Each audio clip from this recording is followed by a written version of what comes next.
Saudações a todos! Força para esta noite poderosa! Este vídeo está saindo mais tarde que o habitual, mas traz informações muito interessantes. Por exemplo, homens sujeitos ao serviço militar provavelmente deixarão de ser aceitos na Europa. Em seguida, veremos a situação da energia na Ucrânia, e dizem que podem acontecer novos cortes de energia. E não no inverno, mas agora mesmo. E vamos analisar o porquê disso, e também tem muitas outras coisas interessantes. Por isso, recomendo que assista ao vídeo até o fim e se inscreva neste canal incrível. E para começar, vamos dar uma olhada. Aqui temos um ministro, ex-ministro das Relações Exteriores. Ele se chama Kuleba. O dono do Cabo da Pá diz que os ucranianos estão prontos para lutar na linha de frente, mas o próprio Kuleba não chegou nem à linha de frente, nem ao Cabo da Pá, nem à linha de frente. Mas ele chegou até uma moça chamada Svetlana Pavletsky. Ela é sua esposa atualmente. Ele a ajudou a abrir sua própria biblioteca. Um homem de negócios, talentoso em tudo. Mais precisamente, lojas de produtos íntimos no centro de Kiev. E essa mesma Svetlana Pavletsky regularmente entrevista Kuleba. Ele também a entrevista. Esse é o tipo de jornalismo que eles têm. Estranho, interessante, parece uma atividade fascinante. Por que estou dizendo isso? Porque geralmente é o próprio Kuleba quem entrevista essa Svetlana Pavletsky por algum motivo. E uma vez ela declarou que se os ucranianos sentirem frio no inverno, justamente quando a infraestrutura estava sendo destruída, eles podem se cobrir com esses mesmos produtos da loja dela. Lá tem produtos com aquecimento para se esquentar. E além disso, ela ainda dava risadinhas. Isso, claro, era simplesmente um absurdo. Agora Kuleba está entrevistando Pavletsky. Eles trocaram de papéis. Parece que esse é o joguinho deles. E ela novamente faz declarações interessantes de que, se, resumindo, lançarem uma bomba nuclear em Kiev, atingirem os centros de decisão, isso é uma vitória. Kuleba continua em silêncio. Não sei se ele aprova, desaprova ou simplesmente não liga. Acho que vocês vão achar interessante ouvir tudo isso. Lá também tem coisas valiosas. Bem, isso é... As últimas. Lembro que essa Pavletsky nem é jornalista. Não entendo por que ficam se entrevistando. Se Kuleba, bem, ele tem formação específica, ele tem conhecimento especial, então o que a Pavletsky pode dizer é absolutamente impossível de entender. E, em geral, os instrumentos que podem ser aplicados, se ele for aplicado, a probabilidade de atingirem os centros de tomada de decisão, como dizem, não é tão grande assim. E nós, se chegar a esse ponto, isso significará que já estamos quase vencendo. Ele diz que a probabilidade de um ataque aos centros de tomada de decisão é pequena, mas se isso acontecer, significa que teremos vitória. Bem, não totalmente, mas quase. Lute com outro, pois ele mataria. Usam armas nucleares para se salvar, não para destruir o outro, certo? Bem, eu nem sei sobre salvar a si mesmo durante a guerra com o Japão. O que os Estados Unidos fizeram? Jogaram aquela bomba chamada Fat Man. E a segunda bomba, em Hiroshima e Nagasaki, eles não estavam se salvando. Eles queriam acelerar o processo de assinatura dos acordos de paz. De onde a Pavletsky tirou essa conclusão tão interessante de que se você ataca alguém com uma bomba nuclear, você está se salvando? Bem, talvez isso esteja de acordo com o conceito de segurança nacional de alguns países. Que se de repente alguém colocar em risco a própria segurança nacional de algum país, então nesse caso a gente ataca. Mas não agora, depois. O mundo inteiro vira pó. E ela gostou tanto desse conceito que até lambeu os lábios. Bem, resumindo, se a Ucrânia for destruída com armas nucleares, isso é uma vitória. Tipo, se quem conseguir isso for aparentemente Zelensky e lançar uma bomba nuclear em Kiev, então isso é uma vitória. Então se acontecer alguma coisa, vocês sabem a quem recorrer. Consultora em Viletsky, acho que ela não cobra caro e pode dar consultoria sobre qualquer questão política. Além disso, também sobre como usar vários tipos de ferramentas. Uma pessoa talentosa, como se sabe, é talentosa em tudo. Bom, tudo bem, Kiev e a questão nuclear são outro assunto. Isso, claro, é estranho, mas vamos deixar essa conversa para depois, porque por enquanto nada está claro. Está claro que o assunto é obscuro. Por outro lado, sabe-se que muito provavelmente os ucranianos sujeitos ao serviço militar, provavelmente, ainda não é certo, começarão a ter a proteção temporária negada. Quero tranquilizar dizendo que isso não é para todos, mas para quem chegar após certo tempo, É sobre esse período que vamos falar agora. A mídia diz que a proposta da Comissão Europeia é prorrogar a proteção temporária para os ucranianos até março de 2028, ao mesmo tempo em que impõe restrições para os recém-chegados sujeitos ao serviço militar. Muito provavelmente entrará em pleno vigor após sua aprovação pelo Conselho da União Europeia e publicação oficial no Diário Oficial da UE. E ainda, provavelmente, nas publicações oficiais do Diário Oficial da UE. É como uma revista superior às demais. Em Bruxelas, recebemos informações de um funcionário não identificado, uma figura misteriosa e poderosa, aparentemente citada. Segundo essa fonte anônima, a análise futura depende do país ou dos países membros da UE, que provavelmente estão interessados em tomar essa decisão, e após a devida concordância. Normalmente, leva cerca de 20 dias até a publicação oficial, após o que a norma entra em vigor. Foi informado que países da UE apoiam estender a proteção temporária, mas com restrições a pessoas sujeitas ao serviço militar. Isso foi feito, como nos explicaram, para que os ucranianos permanecessem em sua terra natal e fossem lutar na guerra. Dizem que já que a Ucrânia é o colete à prova de balas da Europa, é como um porco-espinho de aço com seus espinhos apontados em direção à Rússia. E esse organismo híbrido, tão militarizado, deve lutar contra a Rússia, protegendo a Europa. Seja de boa vontade ou contra a sua vontade, isso não importa para a Europa. Será que isso importa para quem realmente está na linha de frente, lutando, diferente desses que só falam em ir para a guerra? Vou mostrar um deles. São perguntas retóricas. Tenho certeza de que não. E escrevam nos comentários o que vocês pensam sobre isso. Não importa se você é militar na linha de frente ou civil. Mas eu gostaria especialmente de saber a opinião dos militares. Por que fomos defender a Europa afinal? Eu já falei algumas vezes sobre qual era a ideia inicial dessa concepção. Proteger o seu próprio país, proteger suas famílias. Ainda dizem até hoje que é preciso se defender de alguns buriatos abstratos. Mas isso ainda dá para entender. Agora, proteger a Europa, você morre, perde seu negócio, porque se você vai para a guerra, acaba recebendo quase nada depois de todos os descontos. Para todos esses comandantes com espírito patriótico, Патріотично налаштованим. para todos esses soldados e outros. E você está pronto para perder tudo só para proteger a Europa? Essa, claro, também é uma questão extremamente interessante. Talvez o Ministério das Perguntas Retóricas possa responder a isso, mas aqui existem algumas questões, e não são pequenas. No entanto, nos dizem o seguinte: o texto da decisão não foi formulado como se dissesse respeito apenas aos homens. Ele foi formulado de forma neutra e se refere às pessoas sujeitas às obrigações militares de acordo com a legislação ucraniana. Por que isso foi feito? Obviamente, para que não haja acusações de algum tipo de desequilíbrio de gênero durante a defesa. Ou seja, provavelmente está escrito na lei que aqueles que têm obrigações militares em seu país de origem não têm direito à proteção temporária. Quem tem obrigações militares em seu país? Principalmente os homens.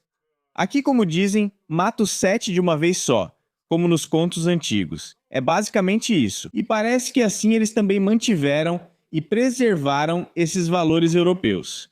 E podem não deixar entrar os militares. Homens sujeitos ao serviço militar que deveriam proteger alguém. Tudo é maravilhoso neste mundo. Simples assim. Destaca-se que as restrições não se aplicarão àqueles ucranianos que já receberam proteção temporária nos países da União Europeia. Ela será futuramente prorrogada também para pessoas sujeitas ao serviço militar. A exceção pode se aplicar às pessoas com obrigações militares que já estão sob esse status. Disse o seguinte: estamos discutindo com as autoridades ucranianas para garantir um mecanismo de verificação o mais objetivo e justo possível. De fato, se uma pessoa recebeu permissão para sair, por exemplo, apenas por uma semana em uma viagem de trabalho, e ela solicita proteção temporária, o próprio fato desse pedido significa que ela está violando a legalidade de sua saída da Ucrânia. Bem, e os burocratas, obviamente, estão muito preocupados com o fato de que alguém está saindo para algum lugar. Isso os incomoda. E até mesmo alguns liberais. Como, por exemplo, hoje eu ouvi uma entrevista. Foi pesado. Lá tinha um participante chamado Fagin, um tal de Fagin. Eu não sei onde fica a sílaba tônica nesse nome. Esse personagem declarou que não há saída, a mobilização é obrigatória. Ou seja, uma pessoa que basicamente não pode entrar na Rússia, que obviamente seria presa por mãozinhas brancas. Se ele entrar lá, está dizendo para os outros que estão em uma situação parecida, só que sob outro pretexto, que tipo, vocês não têm outra escolha, tem que ir lutar, é isso aí. Mas você consegue imaginar O nível de cinismo é absurdo. Todos esses patriotas fervorosos de vários países diferentes que por um lado falam mas por outro lado contam coisas tão cruéis que é simplesmente absurdo. Alguns países já estão prontos neste momento para não aceitar mais ninguém. A Dinamarca, segundo os ucranianos, lidera ao parar de conceder permissão de residência a homens ucranianos sujeitos à mobilização.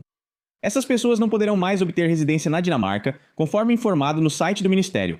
Ou seja, vejam, os ministérios realmente podem fazer isso. Видите, вполне они могут делать, что хотят.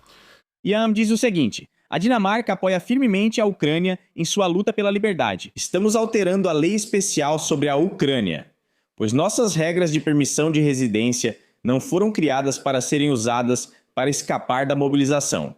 As forças de defesa ucranianas são prejudicadas, o que enfraquece a capacidade da Ucrânia de se defender dos ataques russos. Seria interessante saber quem é aquele funcionário. O ministro da Imigração, Martin Beskov, declarou que seria interessante perguntar ao próprio ministro. Quando essa própria lei sobre refugiados, sobre proteção temporária, foi criada, ela de alguma forma se referia a homens, mulheres, crianças? Claro que não. Lá se falava sobre valores humanos universais e sobre proteção para todos. Porque se uma pessoa é uma pessoa, não pode haver exceções. Se você tem uma lei de proteção temporária, ela deve proteger todos que se enquadram nessa lei. E aqui começamos a agir de forma hesitante, tomando decisões com mais sério complicado, dizendo que uns não são iguais, enquanto outros são mais iguais. É como naquela piada certa, quando tentam se livrar do racismo, inventando palavras que supostamente vão ajudar, dizendo que não vai mais haver brancos, amarelos, negros, vermelhos ou qualquer outro, só vão existir verdes e pronto. Eu quero que vocês fiquem todos em uma fila. E aí dizem que agora só vão existir verdes e pronto. Sobre isso, para que vocês estejam em ordem, em um país assim, é que os valores humanos universais são realizados. E depois dizem palavras assim, para aqueles que... Vamos lá, agora, os menos verdes, os verdes claros, venham para frente e os verdes escuros fiquem atrás. Bem, no geral, tudo naturalmente desmoronou. Aqui é basicamente o mesmo. Depois, o que mais nos dizem? Dizem que a proteção temporária será realmente prorrogada, talvez até 2027 ou até 2028, mas, claro, não para homens entre 23 e 60 anos. Então é isso que acontece com esses líderes europeus. Deixe nos comentários sua opinião sobre isso. Quanto à própria Ucrânia, podem surgir problemas já nas próximas semanas. Tudo porque o calor está chegando. O calor para muitos já está tão forte que no geral não dá para aguentar sem ar-condicionado. E eu já mostrei isso hoje no canal científico. Aliás, se você está cansado de política, não deixe de conferir meu canal científico. Vou mostrar para vocês agora. Chama-se Americanos na Lua e é simplesmente maravilhoso, pois era a música que eu ouvia. E lá tem informações sobre tudo.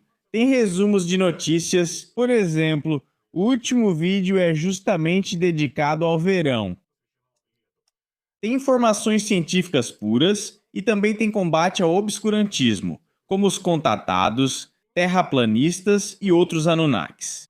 Então inscreva-se, acho que vai ser interessante. Mas enfim, sobre o calor, tem vídeos aqui onde fritam bacon e ovo sem usar fogo, sem fumaça, sem fogo. Enfim, parece mágica. Vamos ver como isso é feito. Isso é na França, onde agora, do lado de fora, na sombra, faz cerca de 43 ou 45 graus. E aí o francês pega o bacon... O bacon vai funcionar, então o bacon deve estar aqui, sob o sol pleno e na sombra. Vamos lá, baconzinho. Eu observei atentamente, aliás, realmente está chiando tudo isso na frigideira. Dá para ver sinais de fervura do líquido. Então é tudo verdade. Só que, claro, não está muito claro aqui, dá para fazer para que te assistam mais. Uma encenação, como dizem. Dá para esquentar a frigideira no fogo, colocar ela para fora da janela e depois fritar esse bacon aí. Eu estou considerando essa opção. Mas pode ser também que realmente a frigideira preta esquente ali até uns 80 graus mais ou menos, e por isso depois dá para fritar o bacon nela. Claro, eu duvido que o líquido vá ferver. Ainda precisa de 100 graus, mas enfim. Aqui já... Isso esquenta. Assim, aquece tranquilamente. Eu até coloquei um ovo pequeno para fazer minha pequena chuva em inglês. Tudo certo, como deve ser. Bem, em geral, a desnaturação da proteína do ovo acontece a uma temperatura de cerca de 60, acho que até 70 graus, então aqui está tudo certo. Mas ainda tenho dúvidas sobre a fervura do líquido. Onde quero chegar? Porque o calor está chegando. E, naturalmente, todo mundo quer se salvar do calor com ar-condicionado, ventiladores e outras coisas, outros instrumentos. Eles não são nada econômicos em termos de energia e, naturalmente, as pessoas acabam ligando cada vez mais. Além disso, na Europa, algumas usinas nucleares, pelo menos na França, começaram a ser desligadas porque não conseguem resfriar o fluido de arrefecimento até as temperaturas necessárias. Bem, de modo geral, há um especialista que nos diz que os ucranianos devem esperar cortes de energia de até 5 horas por dia em breve. Quem falou sobre isso foi o especialista em energia Stanislav Ignatiev, e ele declarou o seguinte: há 3 dias entramos em um período irreversível deste verão. Segundo o especialista, há restrições sistêmicas para consumidores industriais e residenciais. Ele diz que os recentes desligamentos na margem esquerda de Kiev ocorreram por aumento de consumo e sobrecarga da rede. Durante o calor, os desligamentos ocorrerão principalmente à noite, quando as pessoas chegam do trabalho. Então, de repente, ocorre o desligamento. Ele diz que a situação mais difícil será à noite. Quando as usinas solares param, ucranianos voltam para casa e ligam muitos ar-condicionados, causando escassez crítica, mas aqui, novamente, só resta aplaudir aqueles que trocaram as usinas nucleares e termoelétricas por essas solares. É maravilhoso quando as usinas solares estão em lugares onde o número de dias ensolarados é, digamos, 300 por ano, ou pelo menos 250, mas na Ucrânia não é bem assim. Se na Espanha, por exemplo, tudo isso funciona e essa energia é armazenada em algum lugar, na Ucrânia o milagre é um pouco menor. Naturalmente as nuvens apareceram, não tem luz, está escuro, não tem eletricidade. Se a escuridão dura muito tempo, as pessoas ligam mais e mais aparelhos elétricos, mas as companhias de energia não soam um alarme. E aí acontece o que acontece. O próximo ponto é que ele afirma que muito provavelmente poderão ocorrer cortes de energia. Ainda mais porque a infraestrutura de energia ainda não foi restaurada desde o inverno, então é isso aí.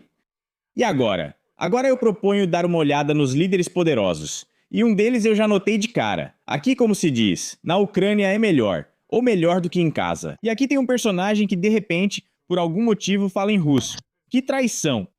Mais um guerreiro de ocasião. Perguntam a ele se é necessário tirar a cidadania daqueles que fogem do país. E vamos ouvir o que o guerreiro de ocasião declara. Eu acho que toda pessoa deve estar na guerra. Todos os homens devem estar conscientes e participar da guerra. O que acha? É preciso ter algum tipo de participação na guerra, diz Pirojok. Que jornalista estranha, se é que é uma jornalista, e esse cara também é meio estranho. Quem? Pra quê? Eles estão aumentando. De onde vem? Apague a luz, eles vêm pra luz. Fala em russo.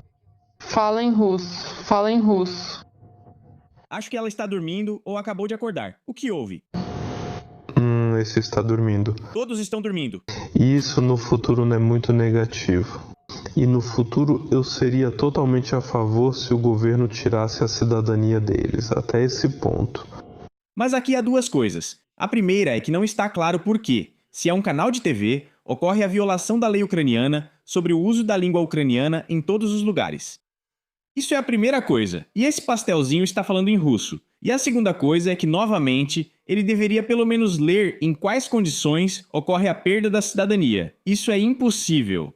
Já faz alguns anos que muitos homens no exterior ficariam extremamente felizes se pudessem se livrar dessa cidadania. Até mesmo aqueles que estão na Ucrânia ficariam extremamente felizes em se livrar da cidadania ucraniana. Essas ameaças são como, sei lá, assustar um gato com uma salsicha, ou com uma gata em certos dias. Ou seja, tudo isso parece meio estranho. Os ucranianos assustados correm sem saber como manter sua cidadania, enquanto os pastelzinhos de combate, claro, receberam uma cartilha. E lá está escrito, com uma cara séria e ameaçadora, ameace obrigatoriamente os ucranianos para que eles fiquem com medo, senão podem perder a cidadania. Meu Deus! E a entrada no país, bem, quando a guerra acabar, eles provavelmente vão querer voltar. E proibiu a entrada no país. Aliás, eu já fiz um vídeo sobre a entrada no país e o que acontecerá no país após o retorno de centenas de milhares desses verdadeiros soldados e oficiais. Mas esses pãezinhos de combate vão começar a exigir atenção especial para si em lojas, em organizações políticas, em organizações sociais. Vão furar fila, balançar armas, naturalmente, vão sim. E isso vai ser um banditismo ainda pior do que nos anos 20 do século 20. E eu não acho que alguém vá querer voltar nessas condições. Vai ser pior do que nos anos 90, e vai ser mais ou menos no nível de ilegalidade dos anos 20. Então fique aí, ganhe seu dinheiro e trabalhe para você. Se a economia aguentar, e depois da guerra, se outros países não apoiarem, então viva e pague seus impostos, tudo bem. Talvez até aumentem essa taxa, mas se os homens pararem de entrar na Ucrânia e ninguém mais voltar, só aqueles 18 milhões que ficaram no país, eles não vão conseguir manter a economia funcionando, ela simplesmente vai afundar. Deixar um peso de ferro flutuar? Não vai, ele afunda na hora. Basta sair do cais que já desce soltando bolhas. Ah, entendi. Esses personagens não estão acostumados a pensar. Eles foram acostumados desde o início. Aqueles que se tornaram a maioria desses, esses combatentes de Araque, desde o começo foram acostumados a beber cerveja perto das entradas dos prédios ou perto das lojas. E depois, bem, quando você tem sorte e o elevador social te leva assim, e você fica boiando na superfície da água, a gente lembra, né, que se ele não afunda na água, não adianta tentar enganar a gente com a embalagem. Aí você começa a fazer discursos longos no único idioma que você conhece, e ainda por cima nem fala direito, e começa a dizer para os outros como eles devem viver, o que fazer. E além disso, você ainda paga mico, desculpa a expressão, a cada passo, porque você não conhece nem as leis do seu próprio país, nem o clima social no exterior e dentro da Ucrânia. Você fala qualquer coisa, mas é como diz o ditado: fala, mas não diz nada. Com isso vou encerrar. Tchau para todos. Agora mais um vídeo importante. Cerca de 200 mil militares desde o início da guerra em grande escala abandonaram suas unidades sem permissão. Para nós, isso significa oficialmente 800 mil pessoas. Não, 250. 250, ok.